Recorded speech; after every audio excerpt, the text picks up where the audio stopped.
Welcome back, folks. For those of you who don't know me, my name is Amy. I am a Canva coach and a Canva community certified trainer. And today I'm going to show you how to create a glass effect or a blurring effect, which is perfect for putting text on top for things like quotes and other things. So I've got a workspace here. This is a YouTube thumbnail, and I'm going to go over to my elements section and place this leafy background on my workspace.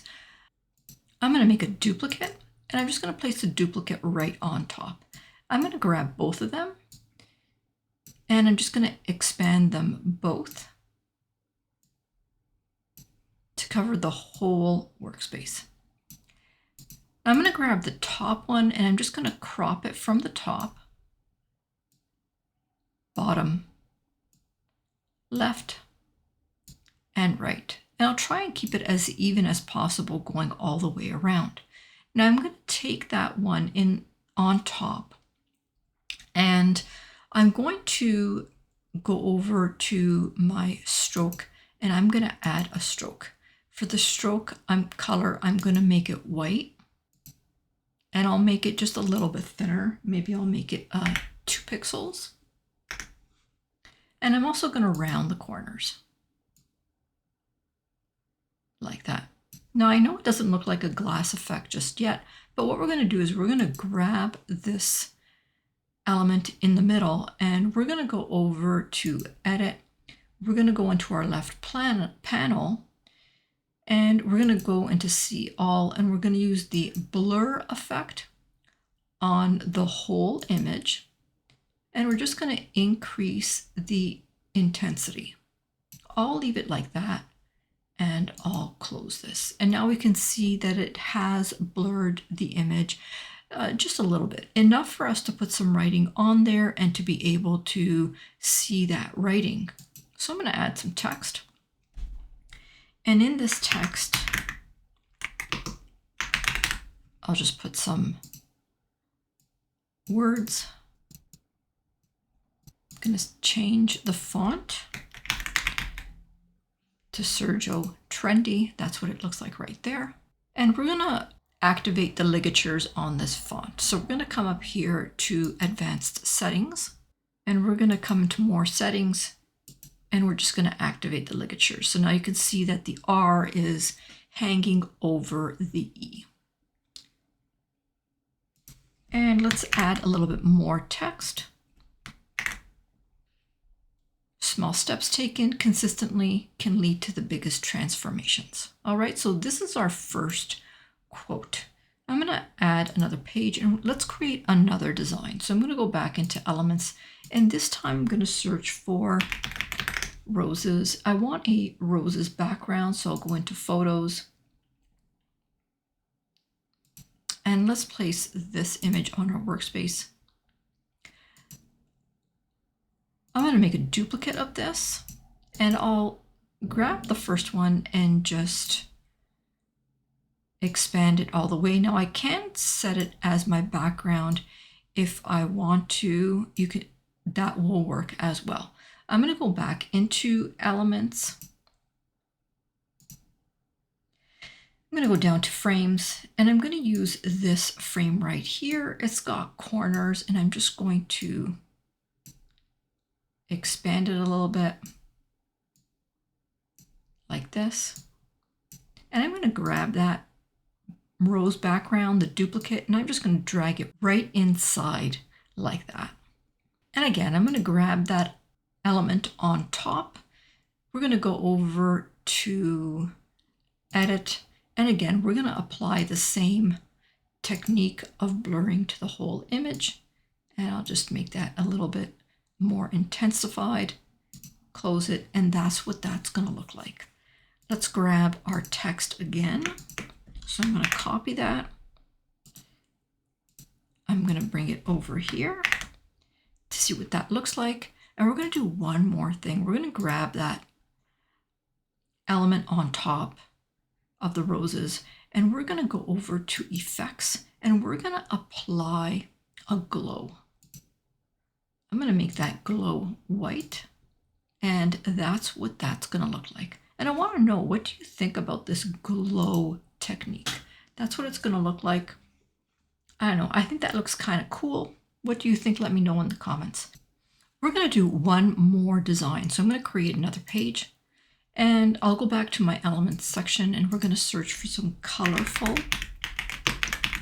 brick.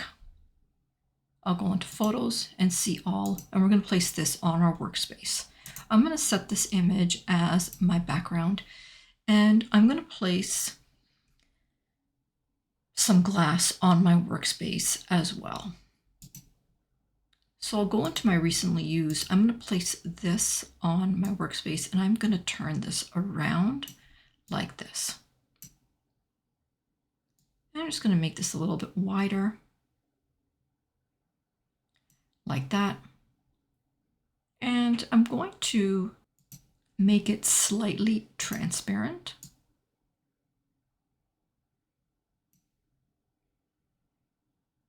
And again, I'm going to round those corners. And I'm going to add a border, a very light border of about 2. And I'm going to make that border white. So that's what that's going to look like. Let's go ahead and add our text again.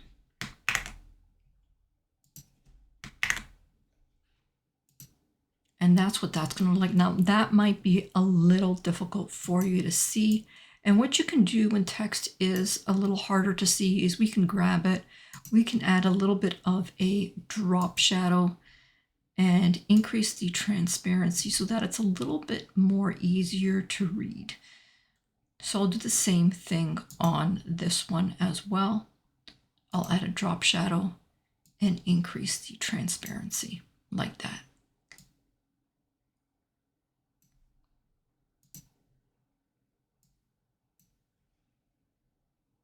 And that's what that one is going to look like. Now we can do one more thing. I'm going to go back to our leaf quote.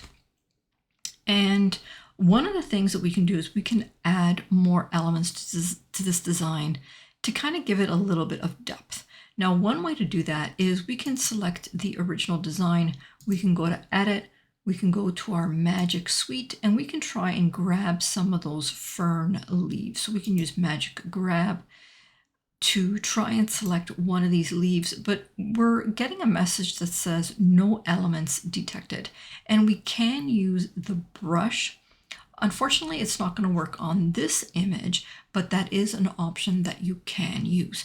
Instead, what we're going to do is we're going to go back and we're going to go to our elements, and we're going to search for fern leaves. And we're going to go into photos, and I'm going to place this fern leaf on my workspace. And let's rotate it a little bit. And let's place this right over here strategically. Now I know it kind of doesn't match too much with our design, but we do have the option to change that. Up here, we happen to have a color chooser. It's not a real color chooser in the sense of changing colors, but it can definitely help if you're having a hard time kind of matching colors with your design. So we're going to click that, and we're going to change the color slightly. And now we can see that it's kind of melding in a little bit more with our design. So I'm going to take a duplicate of that, and I'm going to bring it over here down on the bottom and kind of apply the same thing down here to kind of finish off our design. So I want to hear from you. Which design did you like best? And I want to know, did you learn anything new in my video? Let me know in the comments. Let's go to thumbnail view and tell me, which design did you like best? If you learned anything in this video, if you like this video, press that like button, subscribe, and turn that notification bell on. And if there are any other tutorials you want to see, just leave that in the comments or fill out my tutorial request form. All right, guys, for now, I'll say bye-bye. Until next time.